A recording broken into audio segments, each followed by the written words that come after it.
Oh, I'm eating a protein bar. Hold on. Quick time, I'll do it. Here we go, guys. I wanna turn the whole thing upside down. I'll find the things they say just can't be found. Welcome back to Daybreak USA. Hey, Dave Perkins, a host of the Dave Perkins Show, joining John DeMaster and myself. And John was all a Twitter last night, Dave, over the National Enquirer article. Now, back in the day, we didn't believe anything the National Enquirer said, but then they started breaking open some pretty big political stories, and we started giving them some of their stories some credence. So what's this one about? I'm a little bit concerned about my little old man grouchy negative attitude about this stuff, because I believe through hard, painful, repetitive experience that everything that purports to bring her down is a case of less there than meets the eye, and it's going to turn out to be disappointing, and she's going to end up getting elected. But here, I'm kind of excited. I'm almost like letting myself get excited like a little kid again, because the list of things that are talked about here are things that I believe people, especially of John's generation, maybe even yours, never even heard about, because so much has been going on with this woman for so long. People don't know. I mean, the list of Enquirer things will speak for themselves, and they'll bring up a lot of old scandals. But this woman goes back to college years with stuff that mitigates against her. And people don't understand how long she has been such a hard-going, essentially dishonest leftist who places reaching goals ahead of traditional morality. She's not restrained. She doesn't hear the words right and wrong in her head when she makes decisions to do things. She does what works, and that usually involves lies and dishonesty. And it also, I think, degrades the character of a person, and you're going to hear a lot about her character in this National Enquirer story. So what are they going to tell us about? What's going to break loose? Because I think back to John Edwards when they said he had a love child and a mistress, and I was working in LA and the TV news, and I'm like, oh right, whatever. National Enquirer, they have UFOs with giant heads, and women who give birth to UFO babies. I'm like, this isn't real. And it was totally Weird Al Yankovic's song, I was waiting in the express line with my 12 items or less at the local grocery store. And he picked up the paper. The National Enquirer started reading about the aliens. Remember that song? No. It's wonderful. But it's true. They did follow the National Enquirer, and you learned that John Edwards had a love child. And the mainstream media knew it and held it, partly at least because some of them wanted to write books about it later and be all cool insiders inside the great political story that unwound just recently. They hold it on purpose because they don't want to hurt the Democrat Party, but they do want to make a profit writing their books right after the election, you see.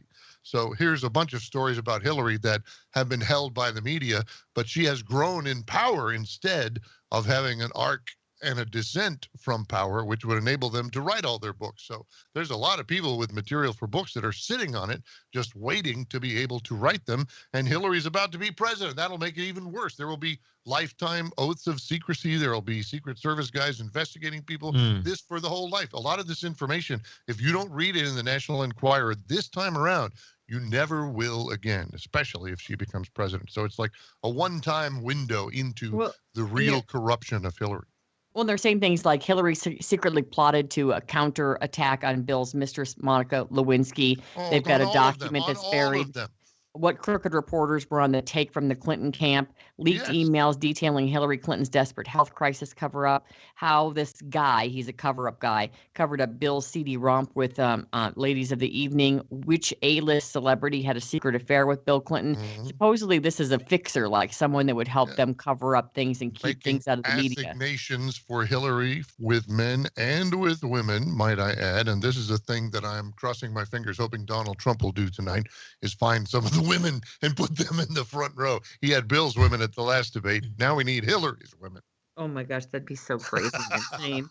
All right, what else is tickling your fancy this morning in terms of the numerous headlines out there?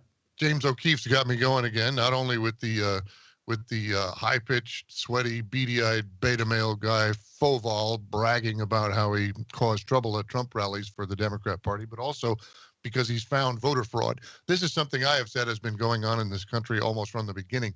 LBJ became a senator in 1938 because of a midnight box of votes in the trunk of a car from a small Texas town that showed up just in time to be counted.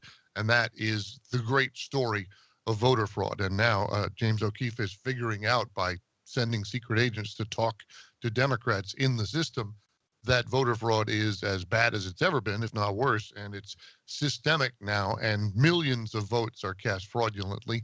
So Mr. O'Keefe has really come through for us here a month or less away from the election by making us understand. The problem is, will we ever do anything about it? Because the power structure is such that, and the structure of elections is such that voter fraud is practically encouraged. They will not do voter ID because that enables the fraud. The only reason they won't do voter ID is because without asking for ID, a person can present himself at 20 different polling stations and say he's 20 different people and cast 20 different votes. And if you have photo ID, you can't do that. So voter fraud is being protected by one party only, the Democrat Party, by calling it racism to ask for a photo ID. And there are other methods too, and O'Keefe really gets into them in that video. I'm excited about that. Other methods like calling Donald Trump a whiner for talking about it. Yes, if you're the president of the United States, you can call someone out. All right, Dave, your website? DavePerkinsShow.com. Email me at dave@daveperkinsshow.com. No W's this morning, I remember now. It's excellent. Thank you, Dave. All right, so we've got Ben Olson here with some of the big entertainment news headlines this morning. Hi, Ben.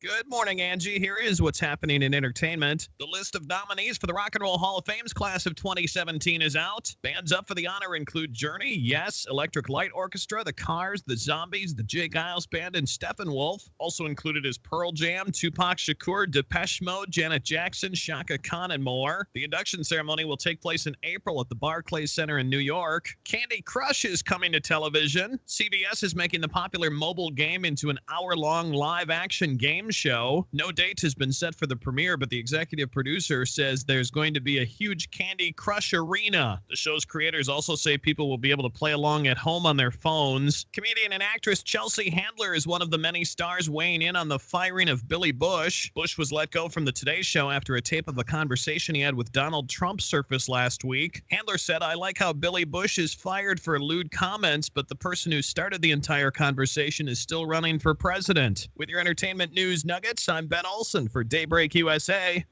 Some entertainment news nuggets. I like that, Ben. Thank you, Ben. All right, coming up, Price is Right. I've been seeing the headlines for the last day or so about this exciting three-way tie over $1, and I was like, why is this so exciting? So apparently we're going to find out why all the excitement. And then a heart that was stopped 40 times during triple bypass surgery. Well, the guy wakes up singing folk songs. Yeah, seriously. How crazy is that? These medical stories always crack me up. And then the reason why you feel crummy after a nap, apparently we have a fix for you coming up. Can't wait to hear that one. That was fun. Thanks, Dave. There was a